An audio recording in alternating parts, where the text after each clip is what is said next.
Hello, curious listeners. I wanted to share more about CBUSA's group purchasing organization. As a member, there are so many benefits that go beyond earning rebates and lowering material costs. One of the biggest perks is having the chance to network and share ideas with other like minded builders who are on the same journey as you. CBUSA's Minneapolis chapter is about to get going, and I'm excited to work with some of the best builders in the Twin Cities. My friends Katie and Jesse from JCAT Design Build, as well as Jamie and Morgan Molitor from Construction to Style, are on board to join, and it's going to be great. There's so much more we can do together as a group than we could ever do on our own, and I'm looking forward to the opportunities it's going to bring. To learn more about the benefits of CBUSA and apply for membership, go to cbusa.us/learn.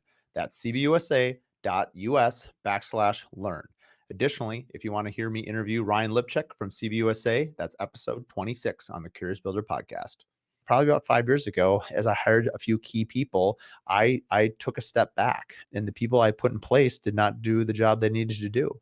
They either didn't have the knowledge, they didn't have the skill, or they just missed things. And it cost my company hundreds of thousands of dollars over a couple of years because I had the wrong people in the wrong seats on the bus.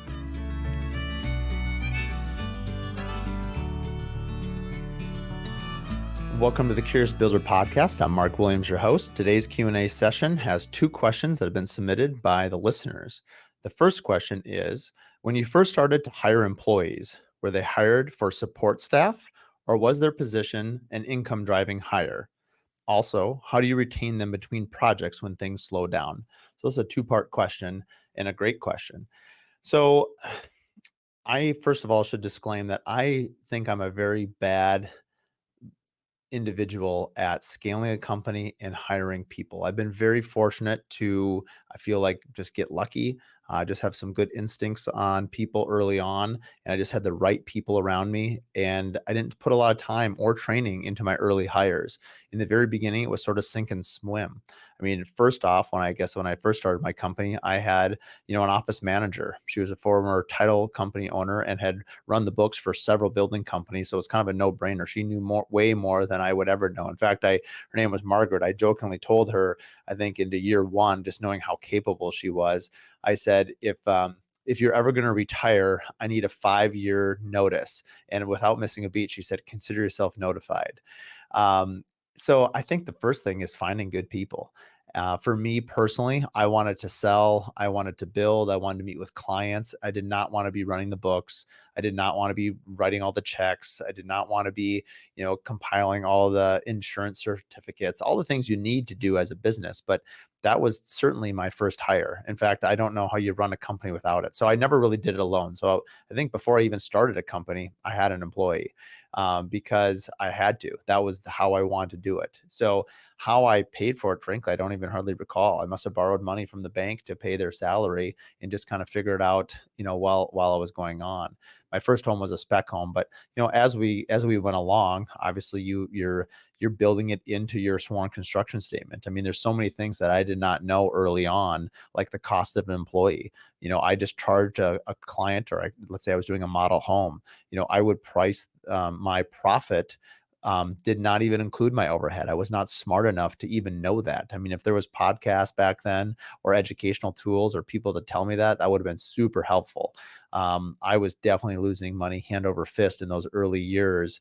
Luckily, I was charging enough, and I was, pretty much just me and one office manager. So my overhead was very low. I didn't have an office or anything like that. So I think in those early years, you're really scrappy doing everything you can. But after you get past that first hire, and you start building, then really it's about, I always thought I could, basically outsell my way out of overhead. So if my overhead got too high, I would figure out a way to go sell something, another home, a remodel, something to that nature. And so that's really how I looked at hiring people is, could I afford to? Because the last thing I wanted to do was hire somebody only to fire them. So, you mature in your career, you kind of make it through those early years and you're not really too smart on what's happening, or at least I wasn't. And so I could maybe answer the question maybe at, let's say 15 years in. So 15 years in, my company looked a lot different. I had 4 employees, project manager, I think when you go from an office manager in yourself early on, I did all my own project managing. Of course, you're just two of us. So, if Margaret is handling all the bookwork, then I'm handling everything else. So project management, you learn a lot that way. You meet all the subs, you learn all the trades, you're learning kind of everything. And then as time goes on, it's not very scalable. It's just you out there and you can't be everywhere, plus doing all the things you need to do to get more business. So I think I was definitely late in hiring a project manager. I think I was always really concerned that I didn't, I always thought I could do it probably better. And I know a lot of homeowner or a lot of business owners do this where we fall into this trap that we think we're irreplaceable. Well, shocker, you're not. Everyone's irreplaceable. In fact, I think the best business owners are ones that completely replace themselves. Like they're not even in the company. They can manage it or check in, but if the company can run itself without you, like that's a business. Otherwise, you just have a job. And someone else told me that quote once, and I think that's accurate. I think I have a job because if I'm not in my company, it's not going to run. And so I'm endeavoring to build my company now so that it can run without me. Can you take a week off? Can you take 2 weeks off? Can you take a month off? Could you take 6 months off? What are your goals and how do you get there? I think that's another way to sort of build your team and your staff so that it not only runs better, but also you are not burned with holding all the answers. I think if you also make yourself a bottleneck, you will be the bottleneck. I think becoming aware of where the bottlenecks are in your company is super crucial. And if you find out that you are the bottleneck, you need to hire somebody. And I think that is something that I definitely did not realize till later on in my career. I wish someone either around me would have said something, or I've just been self-aware enough to realize that I'm the bottleneck. I'm the reason why this company can't grow. And I think that not every company needs to grow. I think, as a culture, at least in the United States, we're obsessed with scale and with growth because we think with growth comes more money. Honestly, I made more money 5 years ago than I make now, and I was a leaner operation and we had things pretty figured out. And for me personally, it's kind of this graveyard of once I crossed over 4 employees to like 5 and 6, it was rough. I mean, my overhead was too high. And I've heard that from other builders that when you try to, step beyond that gulf of, let's say, it could be revenue, it could be employees, but, sometimes you can't just go up by 30%. You have to double the size of your company. I've heard before where, maybe from 4 to 6 employees was hard, but like 6 to 10 was almost kills you. But then once you hit 11, you're super profitable again. Now you're not adding these people just willy nilly. You're adding them because you've got sales to back it up. And so I think trying to figure out, what your WIP is, your work in progress, understanding what your overhead is, and really being very clear on your financials, monthly, weekly, having some KPIs, key performance indicators of understanding where your cash flow is. Early on in my career, I'd say for the first 16 years, I once a month I would sit down and look at my numbers. I would have a very keen understanding of where I was financially. And then I think probably about 5 years ago, as I hired a few key people, I took a step back. I'm not saying you don't take a step back, but make sure you're still in the know. And I took a step back, and the people I put in place did not do the job they needed to do. They either didn't have the knowledge, they didn't have the skill, or they just missed things. And it cost my company hundreds of thousands of dollars over a couple of years because I had the wrong people in the wrong seats on the bus. And, it took me a year or two to sort of clear that out and figure it out and realize that my trust was either in the wrong place, or I just needed a different talent set. And so I think sometimes hiring people can be really scary because of stories that I just shared. I think I think for me personally, hiring more people, I'm too much of an optimist. I think sometimes as business owners, we think, we can build, we can market, we can do all these things that we should be able to hire too. I mean, newsflash, you can't do everything. And I need to tell myself that every day in the mirror that I can't do everything. I need my team. I love my team. I depend on my team.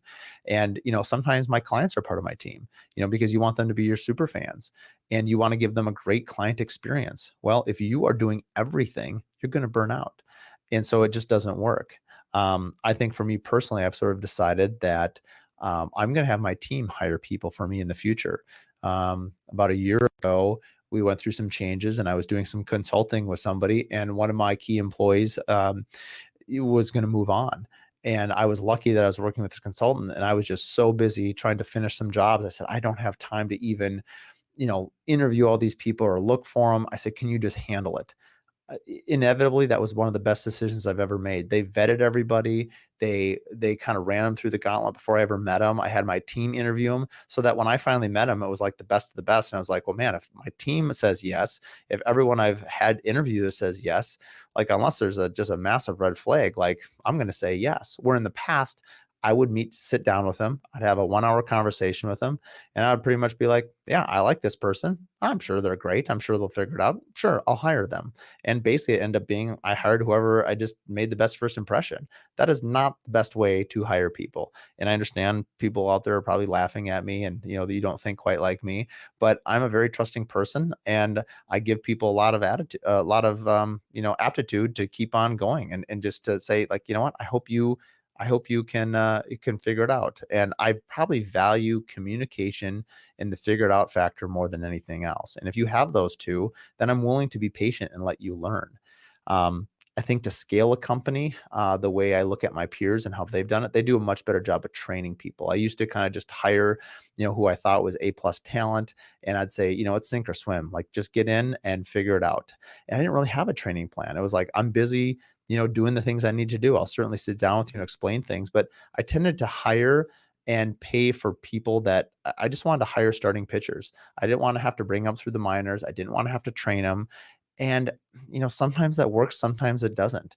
I have not truthfully ever hired someone that's, like 23 right out of school or 19, coming straight out of the trades or something like that and really develop them. And I think that's probably going to be my next hire is a full-on development and see if they're a good fit.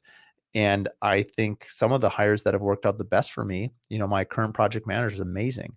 I've known him for 30 years. I met him when I was, well, actually longer than that, 36 years I've known him. And he was a longtime framer of mine, framed my homes for 15 years.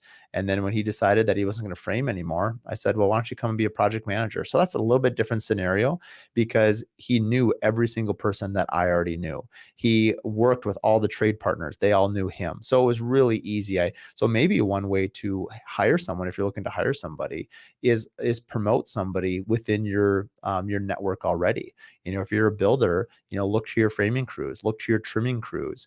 If you see someone that's just outstanding, maybe they're a good communicator. And I think this is where it's important as owners that we interact with everybody on the job site. Could be your drywall guy, it could be your wood floor guy, reach out to maybe some of the owners. I'm really good friends with, Anthony Jinkla from Alpine Hardwood. Maybe if I called one of my key people and said, hey, Anthony, I'm looking to make a hire, who would you recommend? They also work with other builders and they might know who's looking. Is there anybody in your team that has a lot of potential to increase their skill set or wants to do something else? Maybe they're really talented and this is just the point in their career where it's time to do something different, but they have a lot of talent. I think that is how I will hire in the future. Is why am I trying to find a needle in a haystack? If you ask your peers, if you ask those around you in your community, you're likely going to find someone that's a great fit. Plus, if these people know you really well, they're also going to recommend people to you. My last 3 or 4 hires have all been recommendations. They've been people that have recommended people that they knew that they thought I should hire, and then you take it from there. The second part of the question was, excuse me. The second part of the question was, how do you retain people when things slow down? That one is tough. I have not navigated that in a way that I just held on to people. So I guess twice now in my career, and it's actually been in the last 2 years, we were probably late to hiring somebody. So we were about a year late in hiring a 5th person to our company. And we were really stressed out for 2 years. We had 2 huge projects that took our entire team. We were probably 110% capacity. But we were very profitable. And so towards the end of that, I could just see everyone was burning out. I was burning out and like, you know what, we need to hire more people. So I'd say I made 2 mistakes. One is I didn't recognize that I needed the employee as soon as I did. And 2, I made a worse mistake is I hired somebody when we were slowing down and we didn't have it to fill up on the back end. So, I hired somebody and it didn't work out. They lasted for about 6 months and then our overhead was too hot. And, we lost a few jobs that we thought we were going to get. And I just simply had to say, I'm sorry, we have to let you go. We don't have the financial, I wanted to keep the core team together. I'm sorry I brought you on the way we did. Some of the jobs that we had did not work out. And, we had to let that person go. The second one that we had to navigate for a slowdown was actually even worse. We had 3 jobs cancel in a short period of time, and our overhead skyrocketed. And I had to make some pretty tough decisions on who to let go. And it was really hard. I care about these people a lot. They've been with me for, a number of years. And so you just look at, man, what do I do? How do you go? You look a little bit about salary. Sometimes you look at it and you say, sometimes you think you keep the person that is maybe the most knowledgeable or the most experienced, but sometimes their salary is also the highest. And you think, well, is it an opportunity to give someone who's younger an opportunity to grow? And so, that's how I navigated that particular situation. It wasn't easy. Letting people go, especially key people, is really difficult. I do know that, if you have some key people that you're like, I absolutely do not want to let them go. Sometimes I've heard of companies, they'll dip into their line of credit. And so they'll basically pay their salary with a line of credit. Maybe it's a couple months, maybe it's 6 months, maybe it's a year. I think what you run into is how long do you go? And I think it's important too to let your employees know what's happening. I mean, your employees aren't silly. They know what's going on. They're not dumb. And so they see that things are slowing down. Maybe approach them, restructure their deal. If it's someone who's really a key person to your industry, or sorry, to your operation, and you say, you know what, I'm paying you this much a year, and we've had a couple of jobs fall off. I don't want to lose you.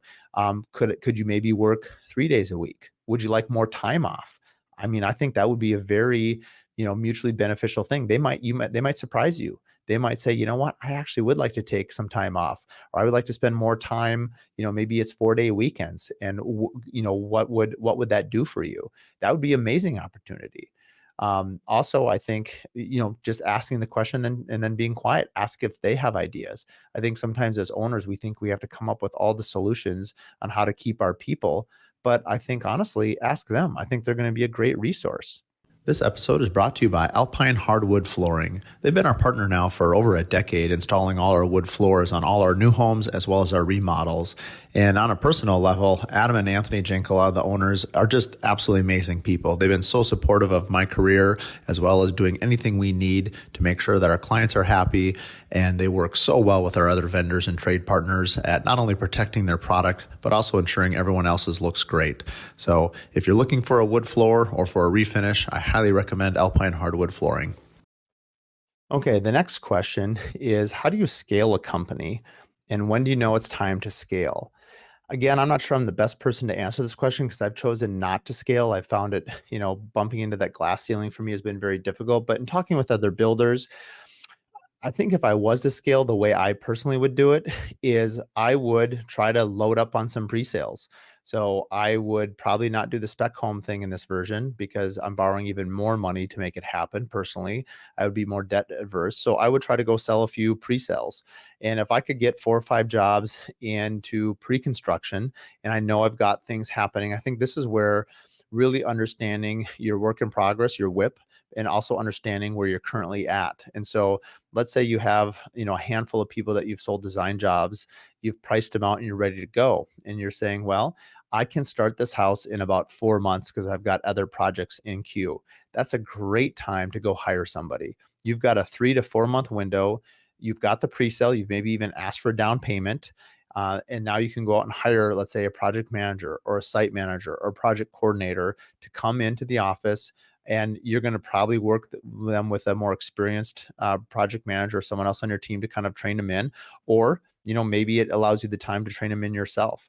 Sometimes you might have a remodel that you could have, a new hire run while you're waiting for a new build. But I guess I would probably solve it by trying to go get some pre-sales, make sure I'm filling up my funnel on the front end. So I have all the, essentially the deposits from the clients and the future builds that are signed contracts, and then build the team out around it. I've always personally felt that I want to get the sale and then build the team around what is needed versus build a team and then try to go find a sale. I don't think that I would be too risk averse to try it that way. I think once you have an operation running, like I know another builder that talks about, he's not concerned about, 24 and 25 or even 26.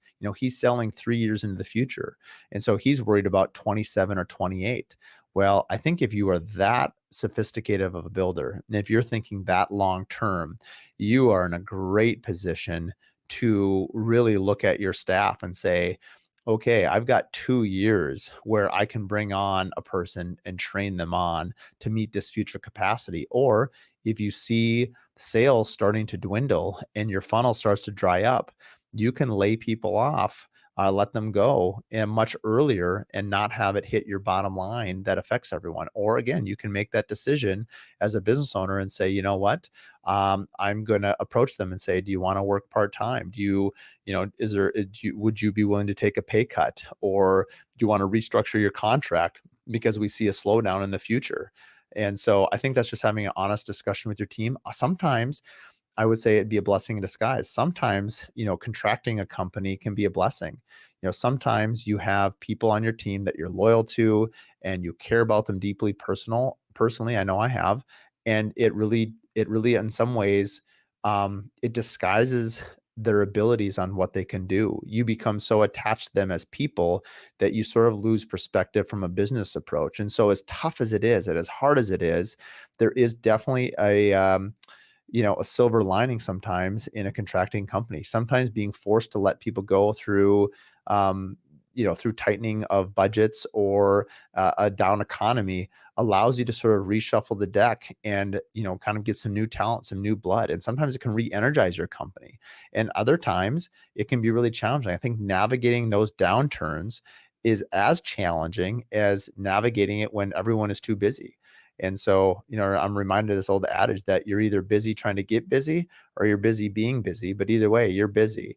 And so I think stress comes in a lot of different forms. I don't think scaling is easy. I don't think downsizing easy. I mean, just owning a business is really difficult. And so I think, being honest with your employees is probably the best advice I would have to this question.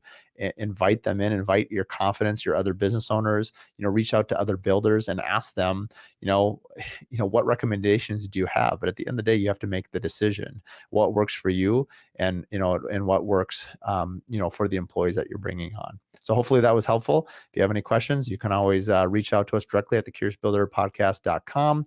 We have a place for questions. We also now have a one-to-one consulting segment. So if you want to just have a one-on-one period of time for 1 hour to ask anything you want, we're happy to do that as well. And we hope to see you next week. We're happy to announce that on August 1st, Mark Williams Custom Homes and the Joy Collaborative are holding a charitable event at one of our past builds on Medicine Lake. If you're interested in raising money to help out children with disabilities, there's over 66,000 kids in need in Minnesota alone. We'd love for you to attend. Details can be found on our website, thecuriousbuilderpodcast.com, or any of our social channels. We hope to see you there. Additionally, if you want to hear more about the Joy Collaborative, please listen to episode 34 on the Curious Builder Podcast. We're excited to announce that we've opened up another Curious Collective. For the last year, we've had the Curious Builder Collective. We now have the Curious Builder Collective for designers. The first ones will be happening in September. All the details are going to be on our website. We have 30 spots available. Half of them have already filled.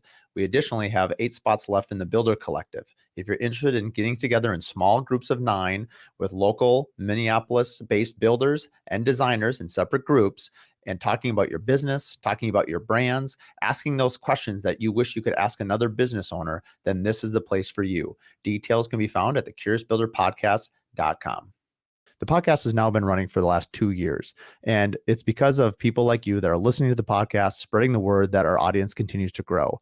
As our audience continues to grow and we're up our production costs, things are getting quite expensive. One of the ways that you as listeners can help support the show is head to our merch page, our shop page on thecuriousbuilderpodcast.com. You'll see that we have 3 different offerings now. We have a shirt that we partnered with Harnish on. We have a hat from BOGO that I use for ultra running. It's also just incredibly sweat resistant. So for if any of you guys are outside in the sun working, the hat looks great, but it's also extremely resilient to sweat. And then, of course, our Hive notebooks. These notebooks are amazing. I was given one a couple years ago and I've fallen in love with it. The paper's made out of stone. It's waterproof. It's tear-proof. It's amazing. So if you like what you listen to, if you appreciate the show and the content that we're producing, please head to the shop page. Buy a notebook, buy 2, give some to your employees, give some to the guys in the field. We'd really appreciate it. Thanks for listening to the Curious Builder podcast. If you like what you listen to, please give us a 5-star rating and write us a review. It really means a lot. It's a great way for us to just understand what you like about the podcast and what we can keep doing. So like and review, and please share with your friends and family. Find out more at curiousbuilderpodcast.com.